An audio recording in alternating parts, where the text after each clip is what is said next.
ಶುಭರಾತ್ರಿ. ನನ್ನ ಹೆಸರು ವೈಷ್ಣವಿ ಮಡಿವಾಳರ್. ಎಲ್ಲರಿಗೂ ಶುಭರಾತ್ರಿ. ನನ್ನ ಹೆಸರು ಭಾರತಿ ಗುಳಪ್ನವರ್. ಅಹಂಕಾರಕ್ಕೆ ಅಂತ್ಯ, ಧರ್ಮಕ್ಕೆ ಜಯ.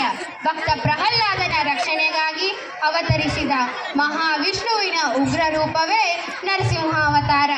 ಸ್ತಂಭದಿಂದ ಪ್ರಕಟಿಸಿ ಅರೆ ಸಿಂಹ ಅರೆ ಮಾನವನ ಸ್ವರೂಪವಾದ ಹಿರಣ್ಯಕಶ್ಯಪನ ಅಧರ್ಮವನ್ನು ಸಂಹರಿಸಿ ಭಕ್ತಿಯ ಮಹಿಮೆಯನ್ನು ಜಗತ್ತಿನೆಲ್ಲೆಡೆ ಸಾರಲು ಮತ್ತೊಮ್ಮೆ ಭೂಮಿಗೆ ಬಂದ ಭಗವಂತ. ಭಯ ಮತ್ತು ಭಕ್ತಿ ಒಂದಾಗಿ ಸ್ಪಂದಿಸಲು ಮತ್ತು ಒಂದಾಗಿ ಸ್ಪಂದಿಸುವ ಈ ದಿವ್ಯ ಅವತಾರದ ಕೀರ್ತಿಯನ್ನು ನಿಮ್ಮ ಮುಂದೆ ರೂಪಕ ಪ್ರದರ್ಶನ ಮಾಡಲು ಬರುತ್ತಿದ್ದಾರೆ ಚೇತನ ಆಂಗ್ಲ ಮಾಧ್ಯಮ ಶಾಲೆಯ ವಿದ್ಯಾರ್ಥಿಗಳು. ಅವರನ್ನು ಸ್ವಾಗತಿಸಿ ಭಕ್ತಿಯಿಂದ ವೀಕ್ಷಿಸಿ. ನಮೋ ಭಗವತೆ ವಾಸುದೇವಾಯ ನಮಃ.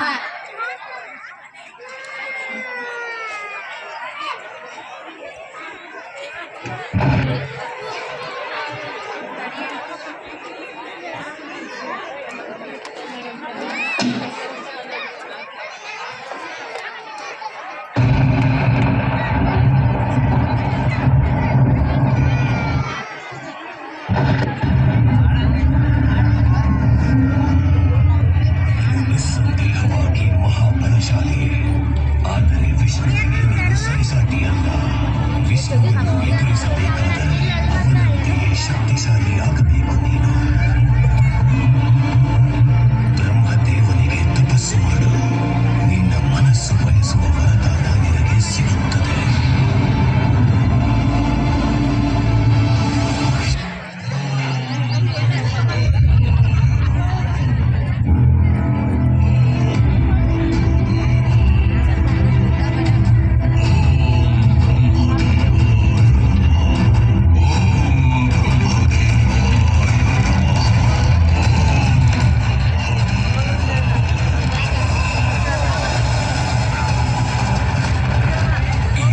ಕಠೋರ ತಪಸ್ಸಿನಿಂದ ಇಡೀ ಬ್ರಹ್ಮಾಂಡವೇ ಸುಟ್ಟು ಭಸ್ಮವಾಗುವುದು. ಎದ್ದೇಳು ಕಶ್ಯಪ ಪುತ್ರ ಹಿರಣ್ಯ ಕಶ್ಯಪ, ಕೇಳು, ಏನು ವರ ಬೇಕೆಂದು ಇಚ್ಛಿಸುವೆ? ಬ್ರಹ್ಮದೇವ, ನಿಮ್ಮ ರಚನೆಯಲ್ಲಿ ಈ ಸೃಷ್ಟಿಯಲ್ಲಿ ಜನಿಸಿದಂತಹ ಯಾವ ಜೀವಿಯಿಂದಲೂ ನನ್ನ ವಧೆಯಾಗದಂತಹ ವರವನ್ನು ಕೊಡಿ. ಅದು ದೇವತೆ ಆಗಲಿ, ಮಾನವನಾಗಲಿ, ಅಥವಾ ಪಶುವೇ ಆಗಲಿ. ನನ್ನ ಮರಣ ಹಗಲಲ್ಲೂ ಆಗಬಾರದು, ರಾತ್ರಿಯೂ ಆಗಬಾರದು. ಮನೆಯ ಒಳಗೂ ಆಗಬಾರದು, ಮನೆಯ ಹೊರಗೂ ಆಗಬಾರದು. ಅಸ್ತ್ರ ಶಸ್ತ್ರದಿಂದಲೂ ಆಗಬಾರದು, ಸಜೀವದಿಂದಲೂ ನಿರ್ಜೀವದಿಂದಲೂ ಆಗಬಾರದು. ಏಕೆಂದರೆ ಸಮಸ್ತ ಜೀವಿಗಳಿಗೆ ನಾನೇ ಸಾಮ್ರಾಟನಾಗಬೇಕು. ನನಗೆ ಅಖಂಡ ಶಕ್ತಿಯನ್ನು ಪ್ರಧಾನಿಸಿ ಹೇ ಬ್ರಹ್ಮದೇವ, ಅತಿ ಶಕ್ತಿಶಾಲಿ ಪುರುಷನಾಗಬೇಕು. ಇಂತಹ ಒಂದು ವರವನ್ನು ನಾನು ಇದುವರೆಗೂ ಯಾರಿಗೂ ನೀಡಿರುವುದಿಲ್ಲ. ಆದರೆ ಇದು ಕೂಡ ಸತ್ಯ ಅಲ್ಲವೇ? ನೀನು ಮಾಡಿರುವ ಭೀಷಣವಾದ ತಪಸ್ಸನ್ನು ಇದುವರೆಗೂ ಯಾರಿಂದಲೂ ಮಾಡಲು ಸಾಧ್ಯವಾಗಿಲ್ಲ, ಭವಿಷ್ಯದಲ್ಲಿ ಮಾಡಲು ಸಾಧ್ಯವಾಗುವುದೂ ಇಲ್ಲ. ತಥಾಸ್ತು.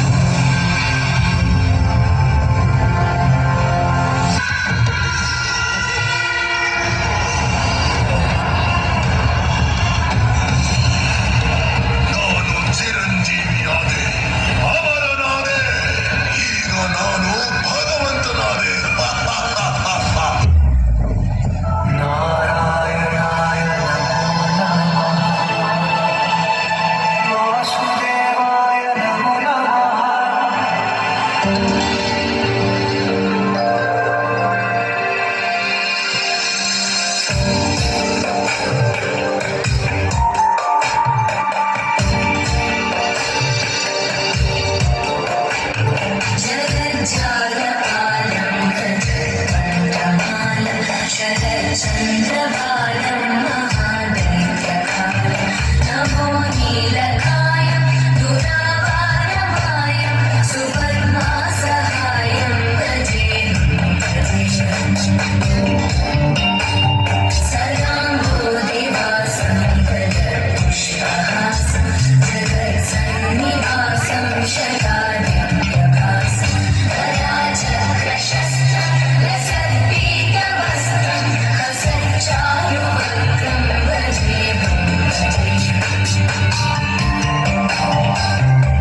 ಸರ್ವೋಪರಿಯಾದವರು, ಸರ್ವವ್ಯಾಪಿಯವರು.